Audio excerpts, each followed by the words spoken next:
and welcome to Shaw Marketing Services webinar, Marketing Planning for Success with me, Georgina Shaw.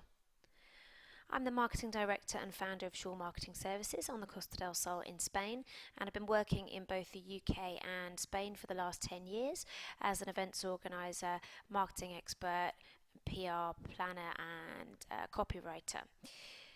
The idea behind these marketing training sessions and seminars is to help small businesses to understand marketing better, to learn how to do it themselves, to get themselves into the right mindset for marketing.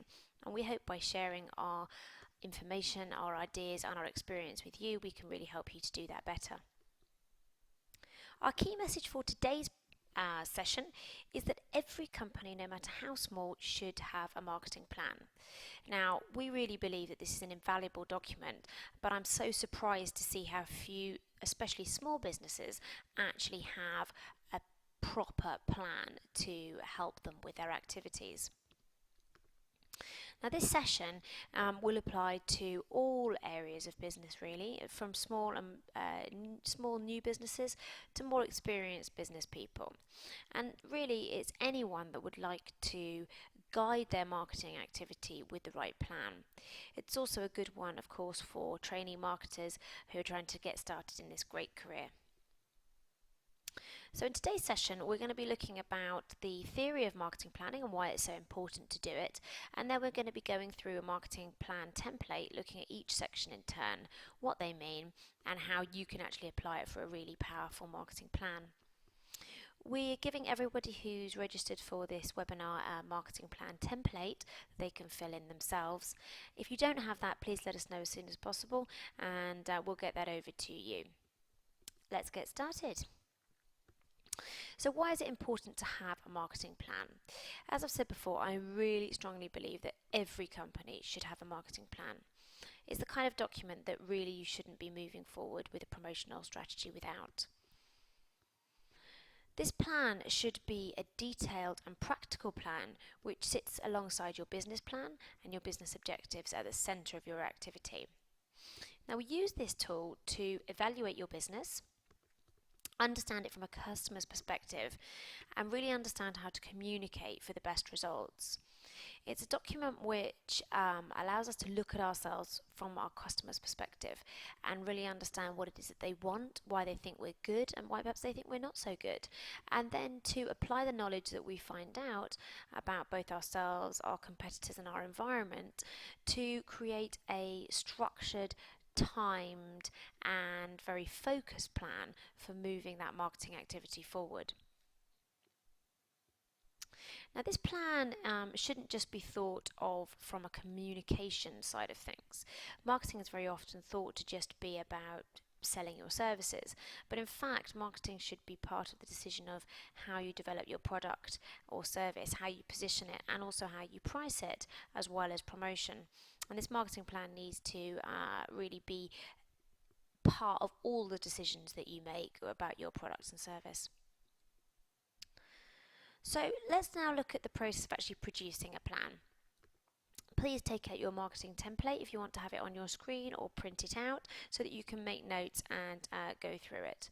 Of course, you're going to be having this webinar and you can refer to it again as you develop your plan. So the first step in our plan is our desired result or objective. And it's incredibly important to first decide what you actually want to achieve from your marketing. And that sounds like a kind of obvious thing, but in fact I find that many people just tend to do knee-jerk marketing when they feel desperate or they feel they haven't done something for a while, without actually really thinking about what it is they want to achieve. If we set clear and measurable objectives, it's going to give it a purpose and goals that we can work to. We'll also be able to evaluate it and see whether it's working or not. We really believe that by having objectives you can get an awful lot more success, so it's very important to get these right. This will really form the core of your plan. Now, objectives have to be written in the right kind of way to make them helpful. The objectives that you may have in your mind at the moment may be things like, I want to get some more clients, or I want to sell some more products, or I want to be better known. These are objectives, but they're not helpful objectives because they're not what we call SMART. Now, SMART objectives are objectives which are specific, measurable, achievable, realistic, and timely. And by creating objectives in this way, which fulfill these particular categories, you can be able to evaluate the campaign, and you can know that your objectives can really be worked to. So I want to give you an example of a specific SMART objective. So rather than saying I want to increase my customer base, a SMART objective would say, over the 3-month marketing campaign I'm about to embark on, I wish to increase my customer base by 10% and my hits to my website up by 100 every month. This kind of objective really gives us an idea of what we're working to and exactly how we're going to achieve that, and it really helps move us forward. So think now about what you want to achieve. Some general tips for setting objectives. Firstly, I would say try not to do more than 5 objectives, and if you want to, create objectives overall for your company but also for your specific products or services. Look at the media coverage that you would like to achieve. Think about whether what you want to achieve is sales, or actually maybe it's more brand awareness or web traffic or likes. They don't have to be the end goal if you have a long purchasing cycle. It could just be the objectives of what you want to achieve in the shorter term. Once you have your objectives set and you make sure that you're able to say that they really are SMART, then it's easy to see what needs to be done and how it will be evaluated. And this first step is absolutely key, which will influence all the rest of our answers. The second step is what we call a SWOT analysis. Now, for those of you who haven't heard of this before, this is a way that we can really analyse our business in a great way. This stands for strengths, weaknesses, opportunities, and threats, and it's a brilliant evaluation tool. This is a chance for us to look at what we're good at, where you need to improve, and also look at the external opportunities and threats to bear in mind. Now, when you're doing a SWOT analysis, to make it really work for you, firstly try and get as many people involved as you can. Just one person has a very valid opinion, but it's not as easy as to brainstorm with several people. And I would say in this one, if you have a team, really the marketing planning process is great to be done with your whole team, and it really helps you. So try to stop thinking like a business owner and think more like your clients. Try to be objective and honest. So when you're looking at your strengths, they may not be exactly what you think they are. And when you don't be afraid to identify your weaknesses, they can actually be the best thing because they can allow you to identify solutions that you might not have thought of before. Quite often you might see that a strength is also a weakness, and don't worry about that. If that comes up in your mind in both sections, leave it in both sections, and then you can start to refine it and see in what way is it a strength and in what way is it a weakness. Now, you can do this SWOT analysis again in the same way as with the objectives for your company as a whole or for one particular product or service. And you can have multiple SWOT analysis, that's absolutely fine. But think about really developing these in a very thoughtful way, in a very objective and honest way. With the opportunities and threats, they can be a little bit more difficult to identify because they're actually external to your company. And these can be things like the economic environment that you're working with, a new competitor coming into the ranks, a technological change such as Google changing its algorithm or Facebook stopping competitions, for example. Anything that you think really could be beneficial or damaging, but which is outside of your control. Now let's move on to looking at our competitors. Now really many people don't keep as much of an eye on their competitors as they should do, because in order to really compete successfully with other companies, you need to understand them inside out. So first you've got to look at who they are, what they're doing, how you differ, how you're the same, because let's be honest, you are the same in many ways, and what differentiates you. So the way that we do these is I would suggest that you look at who your competitors are and make a list of them. You may find it's better to start with general categories of businesses such as, for example, let's say you're a hairdresser. You can have hairdressers, but you could also have beauticians. You could also have barbers. So you can take those categories, but then please look at the actual individual companies or sole traders within those categories and make a list of them. You'll find there are some that you feel are more direct competitors and others that are less. But the more that you can name, the better it is for you. And think a little bit outside of the box. In the same case with a hairdresser, although yes, you're competing directly with other hairdressers, you're actually competing in the same space as people that are doing beauty treatments and pampering, because people are thinking about getting their hair cut in a similar way. So don't think too closely about exactly companies that compete in exactly the same space as you. Then look at where they're located. Are they local to you or are they international? In today's internet generation days, when the customers are looking further afield, you might be surprised that competitors might be further away from you than you think.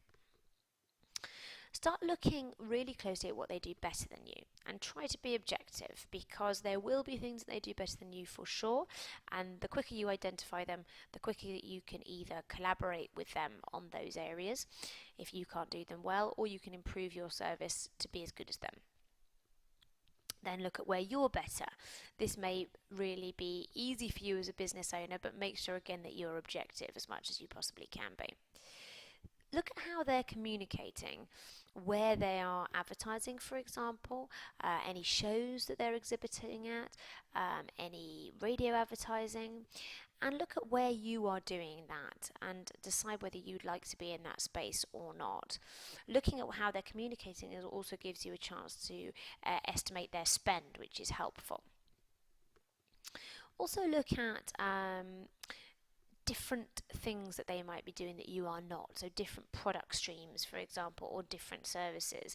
And also look at their website, look at their online presence, and just really get a good handle on everything about them, from pricing to geographical reach. Now, if you don't know, think of ways of monitoring them. It is actually quite straightforward in many ways. You can, for example, create Google Alerts in order to be able to monitor what your competitors are doing online, and that will just ping in your inbox every day or every week depending on their activity. You can also follow them on Facebook. You can sign up to receive their newsletters so that you get a better idea of what they're doing. I'd also suggest that you watch your local media and try to pull out any ads or references to them that you see, because then you can actually start to build up a file on what they're doing and be better able to compare what you're doing with them. Also consult your team again, or a few of your valued customers or people who fit your customer profile, and find out what they think. Are there any competitors that maybe you haven't thought about? Do they have any different insight into your competitors that perhaps you don't? Try and listen as much as possible, because really understanding them helps you compete with them an awful lot. Next step is to look at your brand and your materials. Have a look at what you've got at the moment, and don't just think about offline materials, think online as well. I tend to find that there can be a very fractured approach to marketing and producing materials, where people think of their offline marketing materials in one way and their online materials in another way. So look at those all together, including branding materials, flyers, ads, cards, etc. What I tend to find is that people, if they are operating their marketing in a non-planned approach, they can be taken by surprise by certain opportunities, and so they can create an ad, for example, for a last-minute booking or proper discount, a good discount. They can create an ad very, very quickly and throw it in, and it might not fit in. So make sure that you're pulling out those materials that don't quite fit into your brand. So the way that I would suggest that you review your brand and materials is you spread out your materials in front of you, print out anything offline, online rather, so print out your website front page, your social media profiles, your blog posts, etc. Spread them all out and start looking for consistency. or start looking for inconsistencies, because it may be that you suddenly see that one leaflet has a slightly different colour scheme than the others, or has printed differently. So your logo is a shade of purple rather than blue, which we had in one case, and you may not have noticed it before. As well as the look, make sure that the messaging is consistent. And I don't mean by that that everything has to have the same promotion on it, but the message overall about your company should be consistent. Go back and actually read those materials. It may be that you did them a long time ago, and actually what it's saying about your company is no longer true, or you don't feel that that's the strengths or the USP that you want to be pulling out. So make sure that it represents what you like, and that all of them are saying a similar thing, even though the wording will not be the same, that the messaging is correct. Make sure you check spelling. I'm very surprised by how often there are spelling mistakes in marketing materials, and when you do it yourself, when you first do it, it's very difficult to proof it. With the benefit of time, you should be able to spot those more easily, so go back and look again. Also look at contact details and make sure that they are current, because very often you could have moved premises or changed phone numbers, or perhaps the staff members left and you haven't actually noticed that on one of your leaflets the old contact details actually exist. We had this same problem, and don't think that you have to reprint all your materials. You can use stickers to a good effect, I find, over your old address by still keeping it looking professional and nice, but updating that quite easily. Then look at the sort of library of your materials. Have you got anything that's missing? I like to think of materials in a hierarchy from the littlest amount of information to the most, and you need to make sure that any level of your customers' engagement has the right kind of materials there. Make sure that you've got that, so that and identify when you haven't, and so that you can create a new material. Then also take out the file that I mentioned to you about your competitors and have a look at how your materials compared to theirs, and try to be honest about yourselves, because you may find that actually you're presenting yourself in a very different way, and perhaps certainly to the customer's perception, you're not actually coming out on top. That's very important. Okay, now let's have a look at your target market now, your target audience. I find that one of the biggest mistakes that small companies make is they try to be everything to everyone. And that really never works. You're better to have a niche person that you can market to than try to appeal to everyone and fail on all counts. So you need to try to understand who you're really trying to reach. Who is your ideal customer that's going to love your product or service and come back for more? I find it's good to start to picture your ideal customer, looking at their age, their sex, their location, interests and nationalities, to really get a picture of who they are. By understanding your customers, you can target your messages correctly. And by how you can target them and understand them better is really by profiling them. So you understand, what do they like to do? Where do they live? Who are they? How old are they? And that means you can create messages that really tick their boxes more than just by being your customer. So you can communicate them better. So what I suggest you do first is you write a brief outline of your ideal customer, being as specific as you possibly can. So for example, saying that your age range is between 25 and 35, you're mainly female, they live in Marbella, for example, and they enjoy golf. This will give you a good picture of who your ideal customers are. Now, if you're not sure, then I'll tell you about how you can profile your customer. But first I want to tell you about the advantages of grouping and profiling customers. It can really help you as you grow to meet the needs of more customers and also increase your profits on those. Because once upon a time, when you were small and you were able to know your customers by name, you were able to market to them as existing customers and understand exactly who your customers were, so that your marketing outside of that was very specific and correctly targeted. Once you start to get bigger, or if you have bigger aspirations anyway, then that targeting can be very difficult. And so you should be trying to be as targeted as possible, both for your potential clients but also your existing ones. And once you do have that understanding, you can really communicate in the right way, in the right places.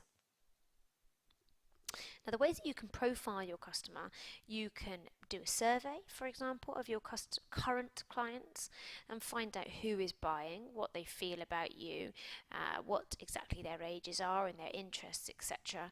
And you can decide, to put that out to your whole mailing list, for example, with something appealing like a competition to enter, or a freebie or a discount if they enter your survey. And that can give you a lot of really great data. You can also do focus groups. So this is getting together, say, 5 to 10 people who are your current customers or potential customers, and really drilling down further to find out what they think of you, of your services, of your customers, of your marketing materials. This is a place where you can show potential ads and get feedback. You can launch or trial new products and really get to know those people and how they feel and think and act. Then you can use questionnaires and polls to dig even deeper and get wider exposure. You can do great polls on Facebook, for example, to ask questions to more people. And you can use questionnaires going out via the national media, for example, to find out more. Once you've got an idea of who your customers are, have a look at that data and identify groups, and you might be able to see actually in that there's people that should be buying but actually aren't, and you can then think about ways to reach them. Once you've got this data, then you can group them into clear groups. Remember that those groups should be large enough to be profitable but specific enough to be properly targeted. Then you can decide who to target and how. Now, you don't have to target everyone all at once. You can decide to target a different group each month, for example, to keep your marketing spend in check. And then you can decide how to reach those. Is there a particular sector that you've noticed are very price conscious? If there are, how can you reach them with a really appealing offer? Perhaps there are others who actually are more focused on lifestyle or experience and would prefer more of a customer service message, and they may be reading a glossy female magazine in your area, and so that's the place to reach them, for example. Once you've had an experiment and reached out to a few different groups with their own messages, then you can look at the groups with the best return on investment for you, and that's really, really important, because some groups will perform a lot better than others, and those are the ones that really should be invested in and taking the time and the money to further market. So the next step is your company personality, and this is a way that you can define your company as if you were a person. So you need to think about what your company would be if you met them down the pub, for example. Are you fun? Are you funky? Are you professional? Or are you innovative? Are you energetic? Are you laid back, for example? And I find that that's a really interesting step in order to really identify who you are and what your brand means to people. Once you've got the idea of your customer personality, look then at your products and services. What personality would they have? Maybe a few of them are a little bit out of step with your main company personality, and that's why they're not doing so well. Then look at your materials with that in mind. Did they match? Our brand is blue and white. It's quite serious because that's what we feel like our company personality is, and we've looked on professionalism, trustworthiness, and being serious and focused rather than being funky, fun, and design-led. So that's been our concept, and therefore our marketing materials reflect that. Do yours reflect it in the same way? If you're not sure about what company personality is, have a look at brands like Innocent Smoothies or Betfred. Those two companies are very, very, very strong in their personality, and all their marketing materials, their text, their approach to everything is really strong on that personality. So have a look and see, and then try to apply that to yourself. If you feel that there's a mix match between your company personality and your materials or your products and services, look how you can change that. It may just be a case of changing the tone slightly, changing the colour scheme to bring that into line. The next step is your product benefits, and this is really important because you're looking at what you're selling and why it's so good. Now, please at this point see the difference between features and benefits. Features are what the product is and what it includes. Benefits are what it can do for the customer. And the benefits is what should lead your marketing, because that's what the customer cares about. What I suggest that you would do is you brainstorm the benefits that your product gives your consumer. List them, ideally with your team, and then rank them in order of importance. I would suggest that you do this individually and then bring those ranked lists together. You may find that there's some quite interesting differences that you can discuss. Then you can pick the most important messages to convey. Why not ask your customers as well as your team? There may be your valued customers that have been with you for a long time. Find out what they value, what they really think your product benefits are. You might be surprised. When you have these key product benefits, check that they're coming out in your marketing, because it may be that over the years your benefits have changed, or customer perceptions or needs have changed, and actually the key benefits that your customer wants to know about aren't actually included in your marketing. So check to make sure. The next point is your unique selling point. Now, for those of you that don't know what this is, a USP is a simple statement which defines what makes you different from your competition. Sounds easy, but isn't quite as simple to put together as you may think. Now, it really allows you to find your niche, the unique selling point, and you can have just one for your whole company or several different ones for different products and services. But essentially, this is a place to define what makes you special. Now, in a very crowded marketplace, this can be difficult to identify. Where are you really different? Is there anything that you do differently from your competitors? If there isn't, there really should be. Because once you have a USP, you can really direct your marketing efforts and announce to the world what makes you so special and how you're different from your clients. Take the time to really do this properly and involve as many people as you can with creating this. Okay, so we've now really evaluated our companies and we've looked at the business from a client point of view, which is such a beneficial thing to do. And now we need to look at really what we've learned, I suppose. So I would like you to have a think about yourself. Did you find anything which has surprised you in what you've been thinking about your company? Can you see any paths open to you which you didn't think about before? And are you closer to thinking like a customer? I hope that after this webinar, when you go back over the plan and really start to fill it out for yourself, you will come to many more understandings that really benefit you. Now let's move on to the next stage of the plan, which is really looking at your communication methods and how you're going to be marketing the strengths that you've identified and the USP, and really making sure that you're standing out from the crowd. Now this step 9 is all about identifying the communication methods that you want to use, both for advertising and also for free promotions such as PR. Now, you can use many different kinds of advertising communication methods rather. You can use newspapers, radio, magazine, television, billboard, etc.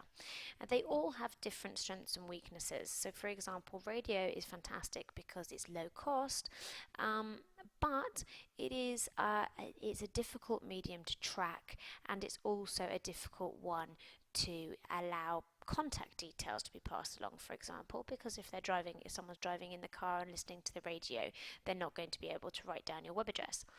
So it's a good supporting medium. Whereas with the print media, for example, it costs more, but it is certainly higher impact, and people can keep the magazine or the ad or go straight online and look at your product or service via your website. So there are all these different ways that you can look at the different communication methods, and actually on our blog, Shaw Marketing Services blog, we have a rundown of the different communication methods and why they're good, so please do have a look at that. As well as advertising methods and media, you can also have other communication methods such as press releases to a local media, flyers which you either put around in direct mail or you can hand out at events, for example, promotional events, presentations, and other online methods such as blogs and social media. So this is really a good place to decide what you want to do and how you want to use those methods to get this message across. So the way that I suggest that you do this is you make a list of the methods that you want to use, plus then any target media as part of your advertising part, and thinking practically about the reach that you can get. And by that I mean how many people can you actually communicate to using the different communication methods that you're choosing.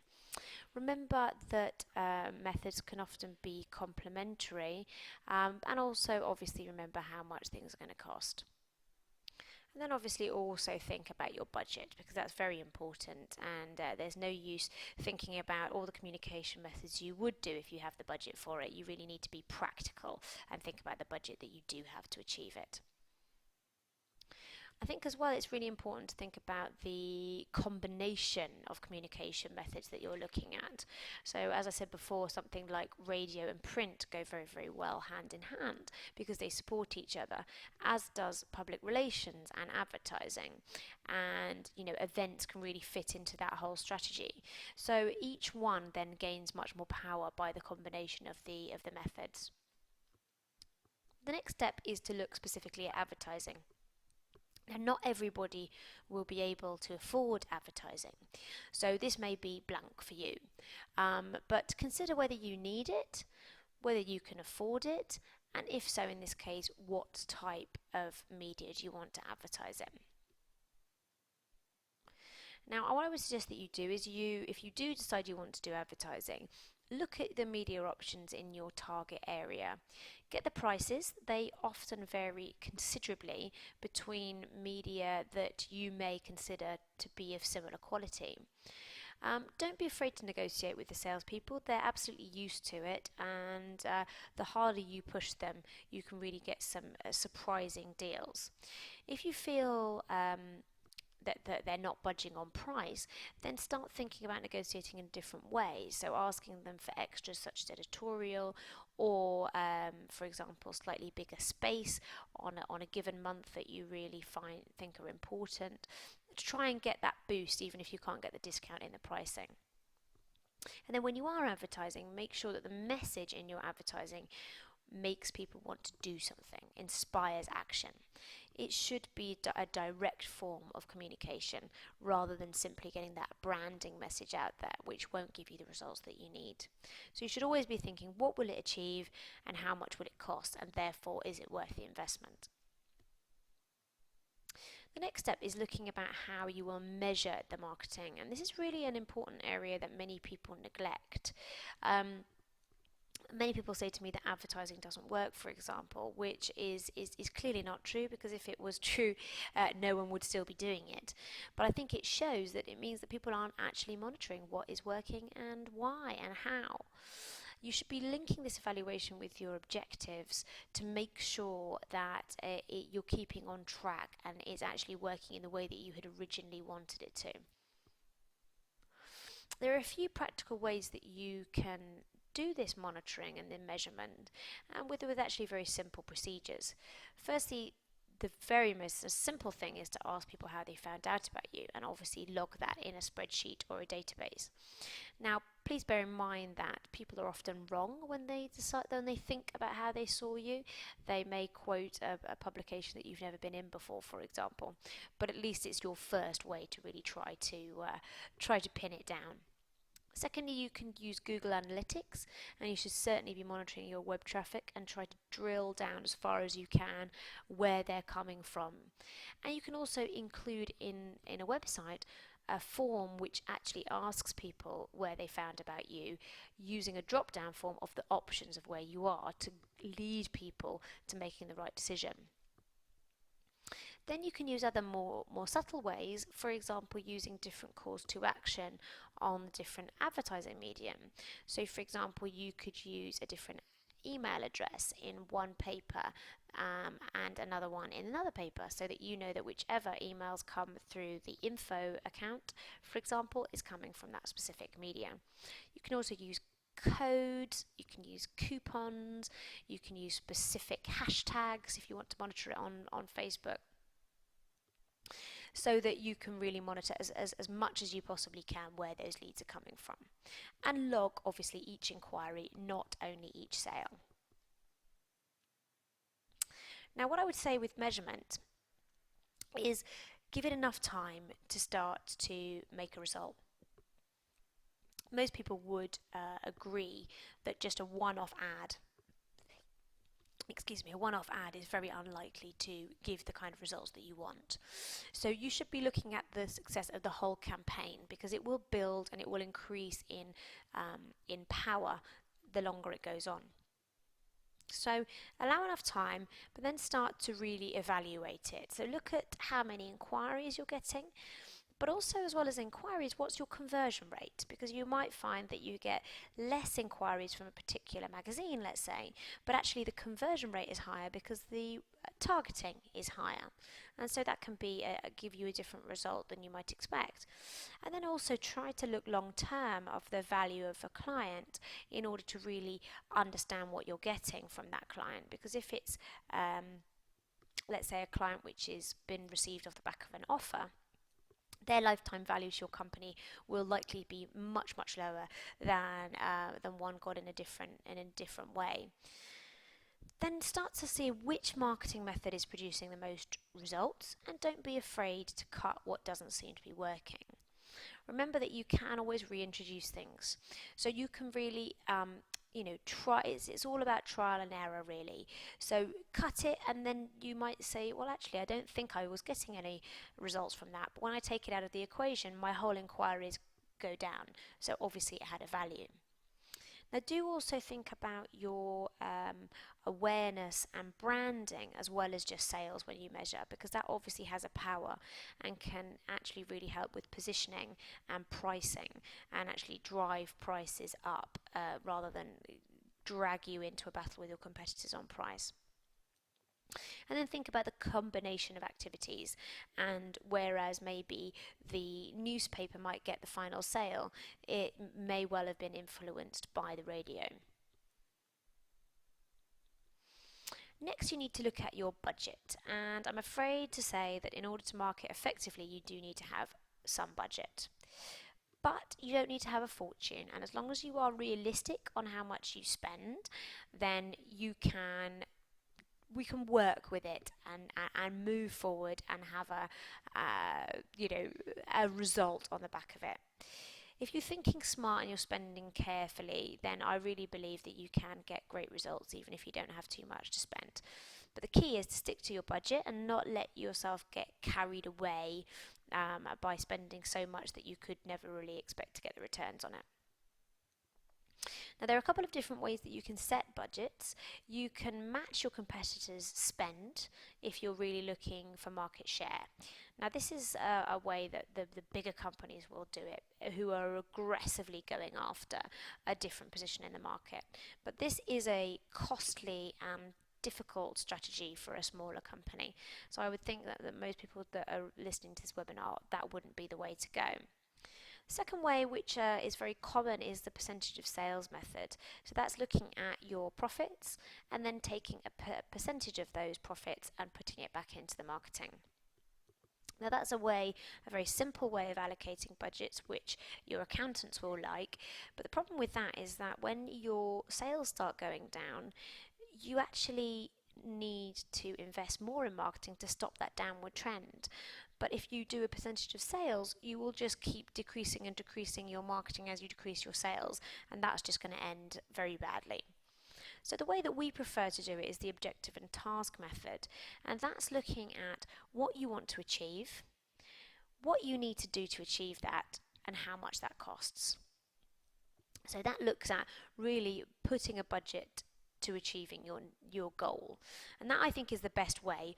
Although when you start costing things up, you may be surprised how much you need to achieve your objective, and so then you can readjust your objectives, decide that you're actually going to get slightly less exposure or slightly less clients in order to then take the next step towards a more ambitious objective. And that's the way I would suggest that you set budgets.